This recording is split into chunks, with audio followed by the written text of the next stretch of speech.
The Assembly will hear an address by His Excellency Sebastián Piñera Echeñique, President of the Republic of Chile. I request protocol to escort His Excellency.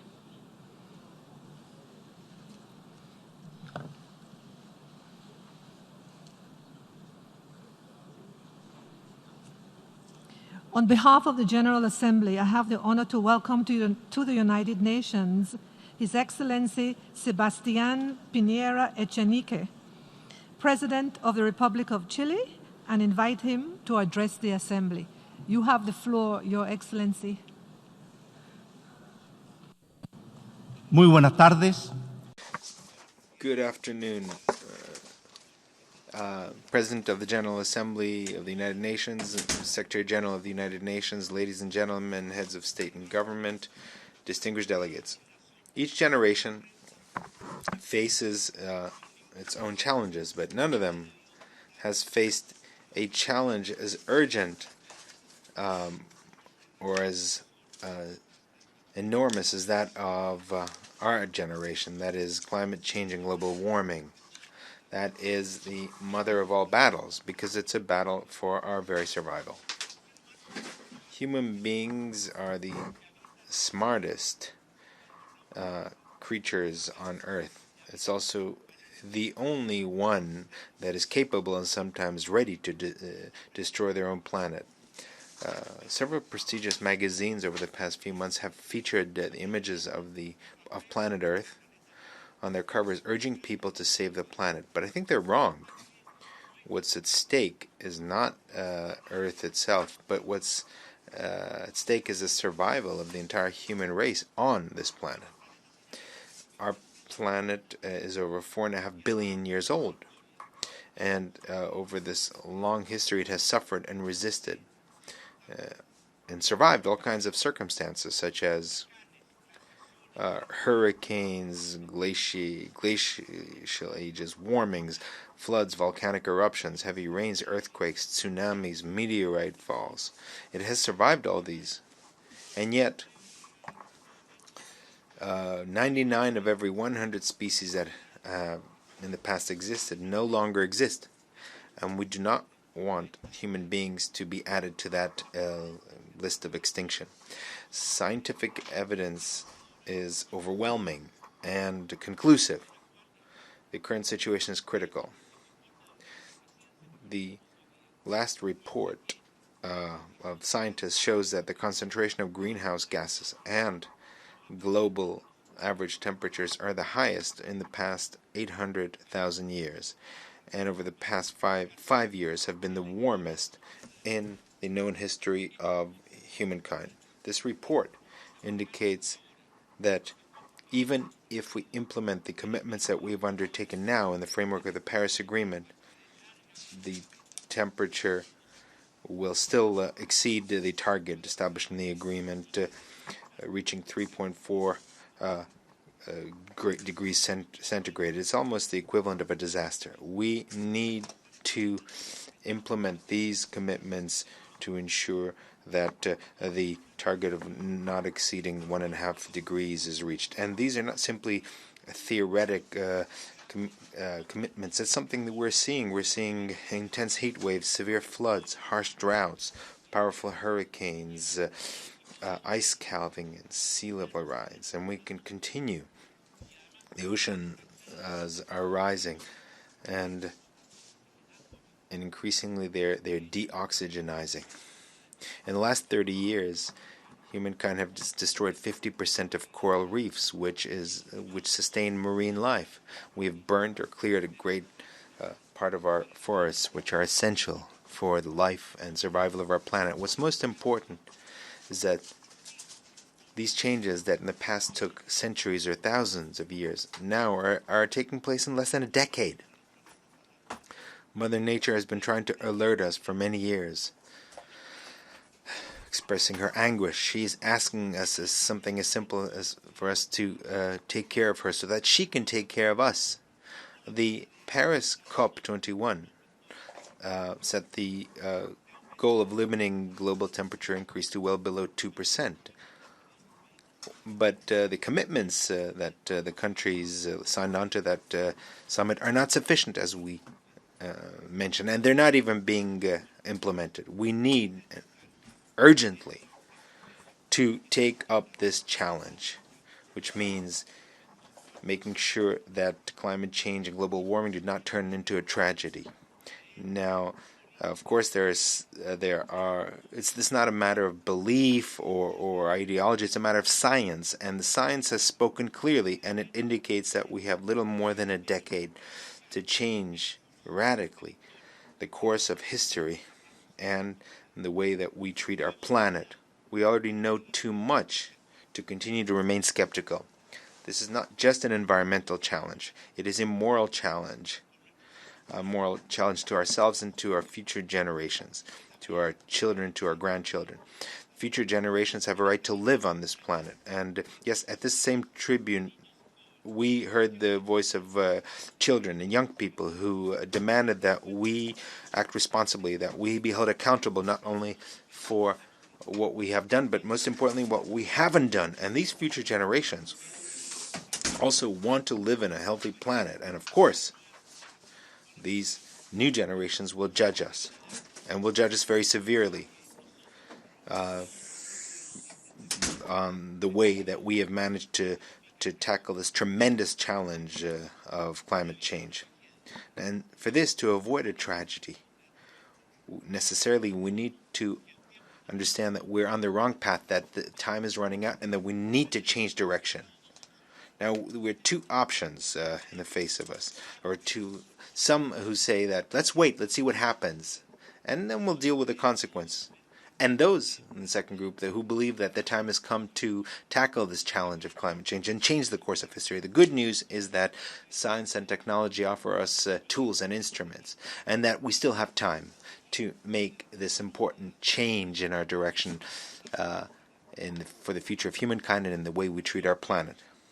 Now, Chile has opted this second path of taking up the challenge. This is why we will host the COP that will take place in December. What are the goals of this COP Conference of Parties that we'll have in Chile? First of all, to make sure that countries commit themselves to much more ambitious and enforceable commitments than those that we have so far committed ourselves to combat climate change. And it's good news that 66 countries today, one of every 3 countries, has already committed itself to transform into carbon neutral countries. That is zero emissions of carbon gas or greenhouse gas. Just a few weeks ago, this seemed impossible. So we really are seeing a change of attitude, a change of awareness, and a greater commitment to deal with this problem. The Secretary General of the United Nations tasked us a few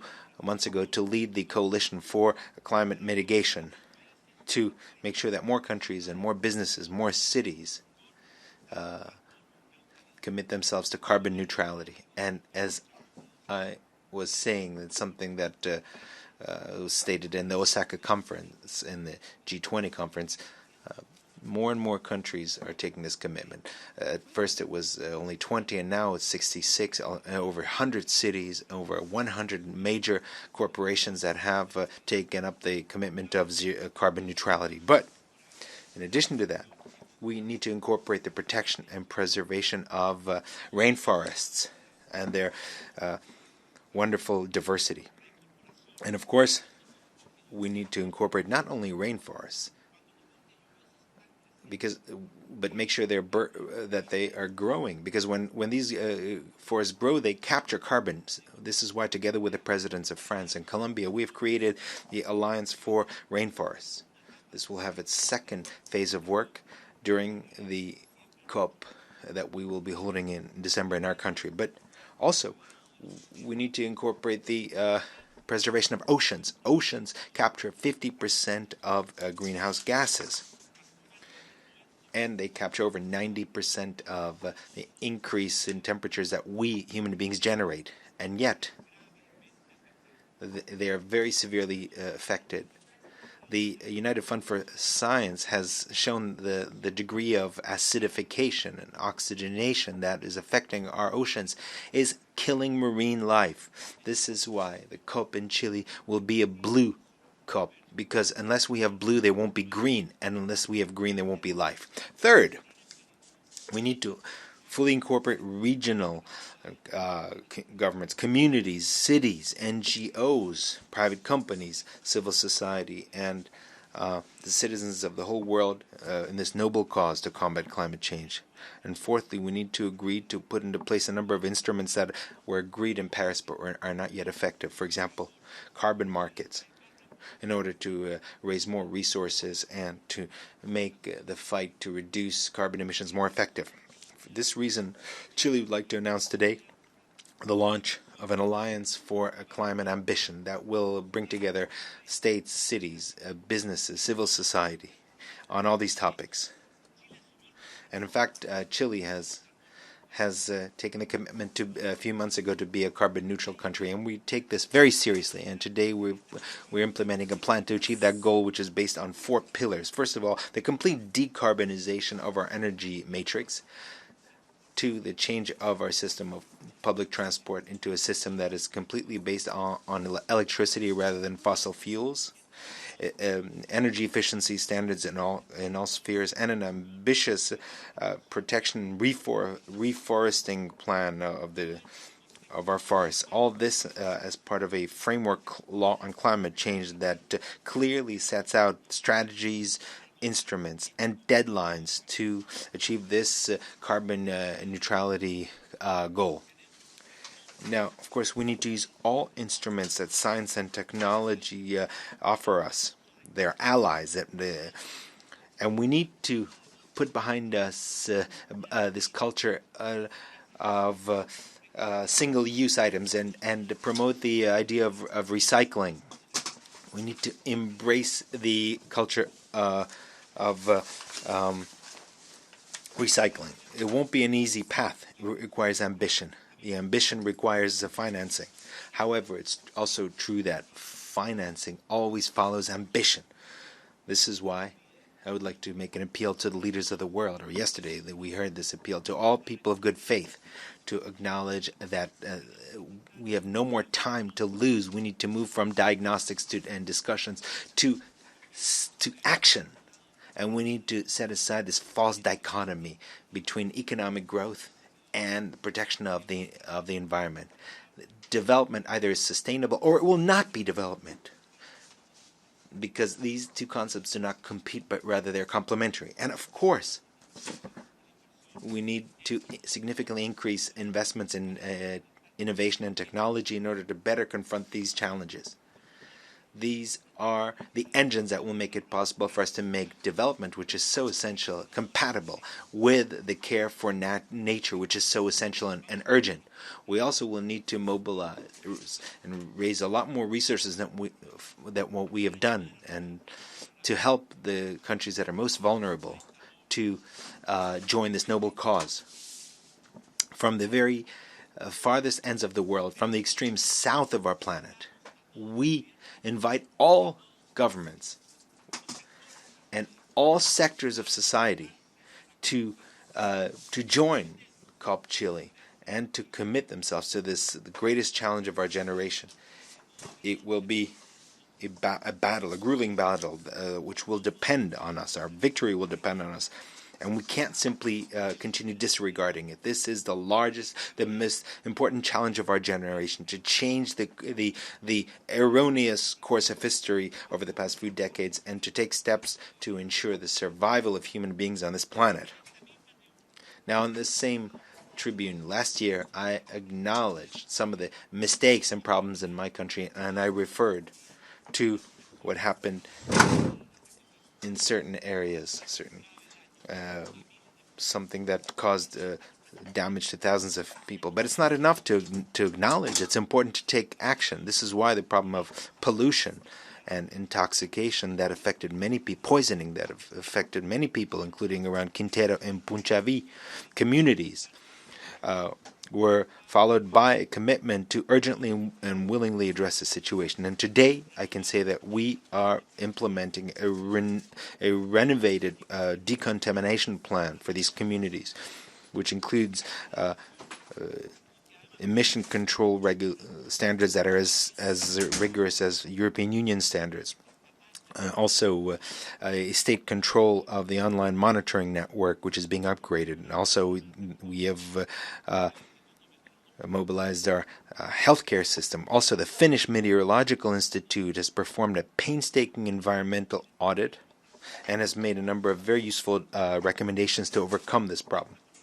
The same thing can be applied to our planet. If we don't do anything, very soon the whole planet might become a something that we're going to sacrifice, and we cannot allow this. Just a few days ago, the New York Times published in its headlines that a quarter of humankind is confronting serious problems of water supplies. And among these countries, Chile, Mexico, India, North Africa, and California are among the most vulnerable.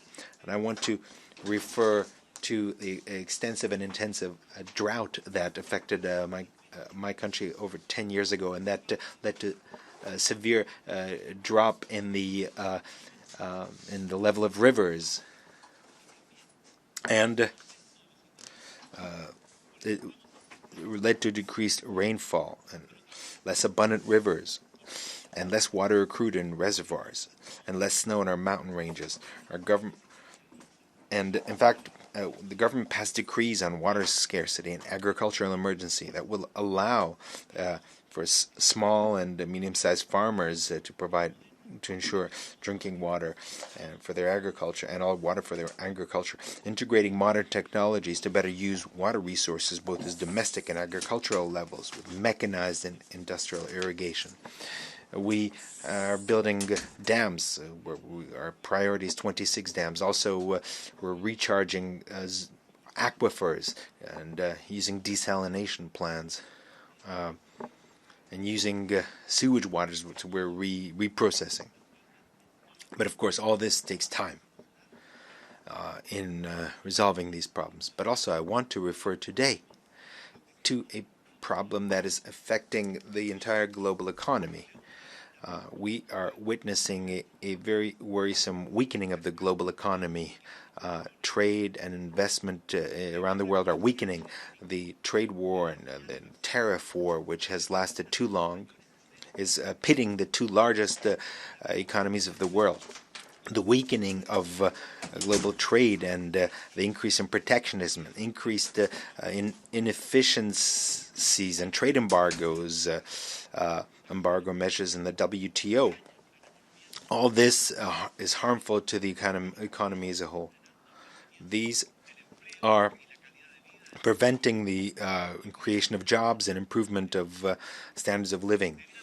Today we have major technological breakthroughs, and we should be moving faster than ever towards integration. We need to rebuild a multilateral economic order that is upheld based on rules that are acknowledged and respected by all, that promote free trade and integration and flows of investment, that combats protectionism, eliminates barriers to trade, harmonizes regulations, and establishes universal rules that prevents and punishes unilateral actions against this global order. This is why we need to modernize, and we'll also modernize the World Trade Organization as quickly as possible and strengthen the international community.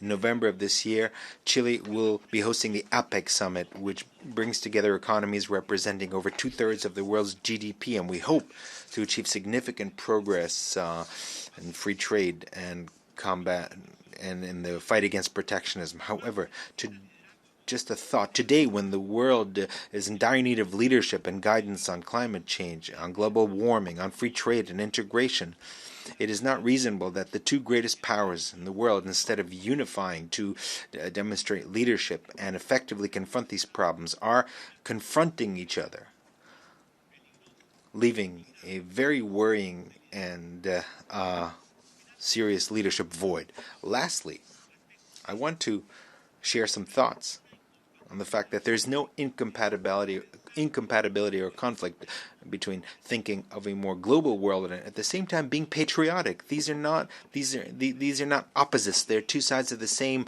metal that allow us to achieve balance between integration and national identity. Lastly, I'd like to conclude these words with some thoughts about my own country, Chile. And here I would like to mention, before mentioning Chile, I want to just speak about the certain needs in our Latin American continent. We need to put an end to the dictatorship that affects the Venezuelan people. A corrupt and incompetent dictatorship that doesn't respect human rights and that has links to drug trafficking. This dictatorship has put Venezuela, which was one of the richest countries in Latin America and a democracy, and the country with the greatest oil reserves in the world, to become a country that is experiencing a deep social, economic, and moral crisis, and that literally its inhabitants, due to a lack of food and medication, are risking their own lives, and their response has been to massive migration. Over 4.5 million Venezuelans have left their country due to a lack of opportunities or looking for better opportunities for their lives. There's no doubt that this is a cause that commits all of Latin America. Lastly, speaking of Chile, each generation has a mission to fulfill. The founding fathers of our country conquered freedom and independence and bequeathed to us a free country. The generation just before us managed to achieve freedom and recover democracy. Our generation has a new challenge to overcome hunger and to defeat underdevelopment, and to do it peacefully in such a way so that all of my compatriots get an opportunity to develop their talents, their abundant talents, and at the same time to have a security of a dignified and decent life where everyone can strive to fulfill themselves together with their families and to achieve happiness. That is our mission, a mission to which we are committed, and a mission on depending the outcome of which will be judged by future generations, by our children, by our grandchildren. We cannot fail. I pray to God that He illuminates our path, that He blesses the Chileans and all the people, all the nations of the world. Thank you very much. On behalf of the General Assembly, I wish to thank the President of the Republic of Chile for the statement just made. May I request representatives to remain seated while we greet the head of state.